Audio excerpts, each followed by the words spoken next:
Hey guys, in today's video I'm going to be going over one of the craziest Scrabble games I've ever seen or been a part of.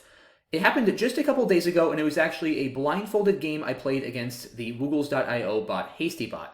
Now, some of you may have already seen the video I published on Tuesday of myself playing a blindfolded game against HastyBot. Be sure to check that one out if you haven't already. But this game was actually a warm-up I played for that video before I was recording. So it's a bit of a travesty I wasn't recording for this game, since as you'll see, it was quite eventful, but it was still way too good to not make a video on, so here we go. I was first, and seeing, well, not actually seeing because I was blindfolded, but knowing I had an opening rack of IJNTUU blank, I looked a little bit for a bingo. I'm close to some stuff like Jujitsu or Unjoined, but nothing is there, so I elected to play Jun for 20 points, getting rid of my J and my U, which looks like a pretty good play. HastyBot had a pretty clunky rack and opted to trade 4, getting rid of BDDV and keeping AMR, which looks like a pretty good play. I have a bunch of bingos here. I found Caution under the J and U in Jun for 69 points, which looks pretty good. I can also play Auction in the same spot, but I'd rather not put the A in Auction right above that triple letter score if I don't have to, because the bot could have certainly just drawn the X and could get an easy 50-point play with X. So no reason to give that back. I played Caution instead, taking an 89-0 lead. The bot with this rack played an interesting move. It played a Coom for 18 points, a rarely seen 3-letter word, but a very useful one when you have too many consonants. Keeps a great leave. On my next rack, I had a very interesting decision here, actually. So I have a playable bingo, which I saw and eventually played. It's the rather stylish Naraxon to the N in Jun for 67 points.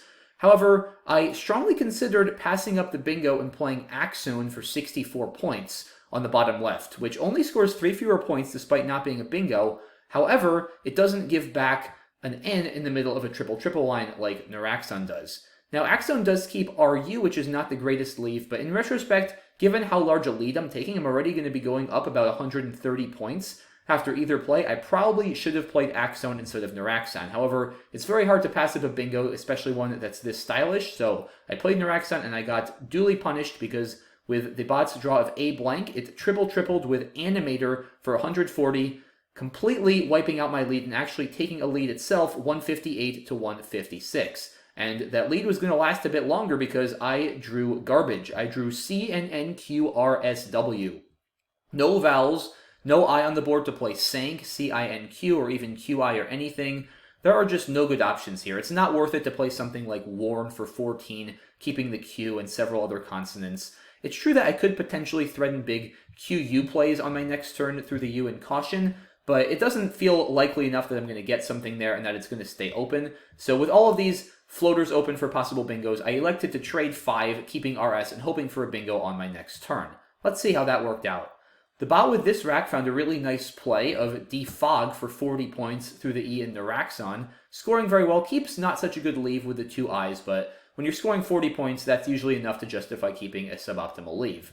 And thankfully, I did draw pretty well here. It doesn't look like there's an obvious bingo at first. There's no N for roosting. However, I did see the word goitrous through a U, and at first I only saw it through the U in Caution, and I was about to play it here, and I was like, wait a minute, how about the U in Naraxon? And again, I was blindfolded. I couldn't see where it was. I was like, wait, did Defog block it? And then I realized, okay, I think I make a do and ifs, and I can actually play it here for 9 more points. So I was very proud of myself for this one. I found this play for 79, retaking the lead 235 to 198. The bot's got a bit of a clunky rack here with a pair of I's and a pair of L's, but it finds its best play by a big margin, Fusel for 42 points, scoring well and cleaning up its rack very nicely, keeping the well-balanced ILT for its next turn. I draw pretty well here. I looked for a while for a bingo. I had to convince myself there was no I available on the board for Vidalia's, but I correctly realized that there was not. I thought strongly about playing Vasil for 34 points, hooking Fusels, and I came very close to doing this, but then I decided at the last second, once I came up with Tad for 25 to hold on to my S, because it is a very valuable tile to keep for the Fusels hook, and Valse or Salve is a pretty good 5-tile leave. So I decided to play this and hope for the best on my next turn. The bot here is 1 tile off of a couple of 8-letter bingos. It could have used an S for Senility or an F for Felinity or Finitely, but none of those are available, so the bot settles for Tie-In for 29 points, making a few overlaps under Goitrous, which looks reasonable. And I draw the 7-letter bingo of Revisal, which sadly does not play, but I do have 1 playable 8-letter bingo, namely Reavails through the A in Naraxon, which I did manage to find, so thankful to at least have something playable. And the bot here, again, looks like it's pretty close to bingos, but nothing is there. The B and 2 L's are a bit clunky, so it unloads both of those by playing Bill for 22 points under Joe and Un to make Job and Uni, which looks like a great play. It keeps E and S, obviously a really strong leave. It still has the S for Fusels, and now another S hook with Bills if the Fusels hook gets taken or blocked. So looks like another strong play for the bot. And here on this turn, I make a bit of a mistake.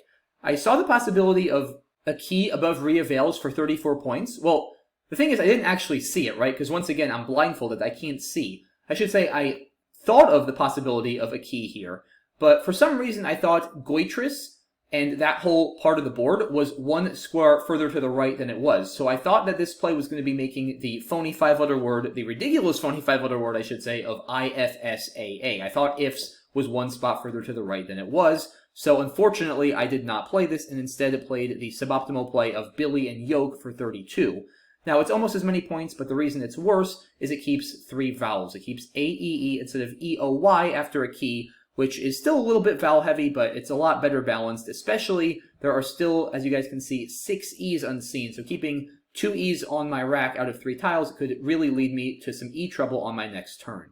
So a bit of a mistake there for me, and the bot capitalizes immediately. Another danger with Yoke is it gives the bot a lot of tiles to work with for bingos, in particular the E, and the bot plays on Reeves for 76 points, taking the lead back by 3 points, 367 to 364. And I don't draw very well here. I don't draw more E's, but I do draw the Q, which is very annoying to deal with. And I make another mistake here. I'm very desperate to get rid of the Q, and I decide to play Kot for 14 points to the T and Goitress, which isn't bad, but I missed that I could score very well through the V and Unreeves. I can play Davin or Eved through that V and score 35 or 36 points. This is almost certainly worth it, even though it keeps the Q. It's simply too many points to pass up, and I can always play Kot or also QI to the I and re-avails next turn. So another oversight for me, unfortunately, on this turn. And the bot, once again, capitalizes on my mistake, playing Pivot through the V and Unreeve. Sorry, not Divot, Pivot. I actually might have played Divot, though. It's worth mentioning if I were the bot. It's 3 fewer points, but the PH is so powerful together for synergy that I feel like Divot might have been worth the 3-point sacrifice. So interesting turn there, but the bot does go with Pivot in any case, bringing its lead up to 405 to 378. And here is where things start getting a bit crazy. I know that there is a T open in the triple line. I know I'm close to head note and some other stuff, but I know that I can't hit it, and I decide that I'm going to try to be aggressive and leave it open and try to hit something there on my next turn. So I decide to just play He for 22 points under the ER of Animator, keeping the very strong leave of ADIN, which goes super well with that T, and hoping, especially since HastyBot doesn't strategize and just plays a stop equity play every time, that it might leave the T open for me on the next turn.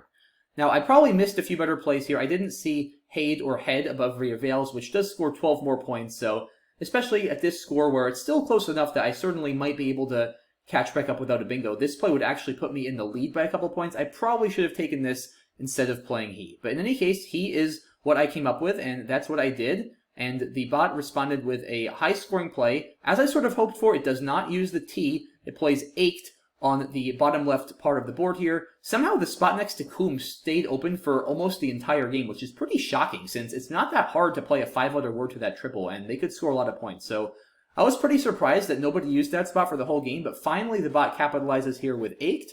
So that gives the bot a 51-point lead, and is that going to be enough for the bot to win? Not if I have anything to say about it, because I draw a triple now of D-Ration for 131 points, which gives me an 80-point lead. And this, guys, is my 5th bingo, by the way, of the game. In order, I have played Caution, Neuraxon, Goitress, Re-Avails, and now, for my 5th bingo, a triple of D-Ration to give me a 531-point total. So surely that is going to be enough to win the game, right? Well, you would be surprised, because on the next turn, HastyBot has BEEGIOS.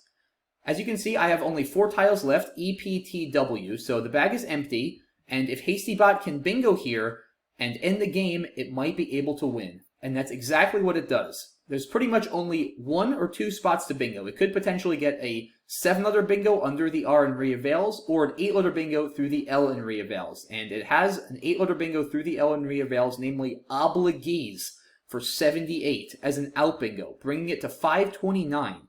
So I'm still winning by 2, but HastyBot is going to get 18 additional points from my unplayed tiles, making the final score 547 to 531, a victory for HastyBot. An absolutely heartbreaking loss for me, but what a game, guys. Like I said, find another game where somebody bingos 5 times and one of them is a triple-triple and that person loses. It's absolutely mind-boggling. HastyBot also triple-triple, though it is worth mentioning with Animator. The HastyBot only had 3 bingos. It had Animator, Unreeves, and the out bingo of Obligee. So I out-bingoed HastyBot by 2, 5-3, and still lost, just because HastyBot had so many high-scoring plays that weren't bingos. Defog was over 40, Fusel was over 40, Ached was over 40, and it just goes to show you guys how important those non-bingo scoring plays are. Like, yes, bingoing is a huge part of Scrabble, but you can often rack up a ton of points and make up for lost bingos by getting those high-scoring 30, 40, 50-point plays. So, what a wild game. A couple mistakes on my part, but overall, considering I was blindfolded, I think I played an amazing game. Like I said, a real shame this wasn't recorded live, but I still wanted to bring this game to you guys because it was just too wild and memorable not to somehow memorialize in a YouTube video for posterity. So I really hope you guys enjoyed that game. Let me know in general what you think of the blindfolded games. Are they fun to watch? Do you like them? Do you want to see more of them? Do you find them kind of boring? I certainly enjoy recording them, but I know it maybe can be a little bit difficult to follow along, especially since I can't see and kind of explain my thought process as well. So let me know what you think. You want to see more of these, and I really appreciate all your support. And yeah, that's it for this one, guys. So I will see you all soon for the next video. Thanks again. Have a good one. Bye-bye.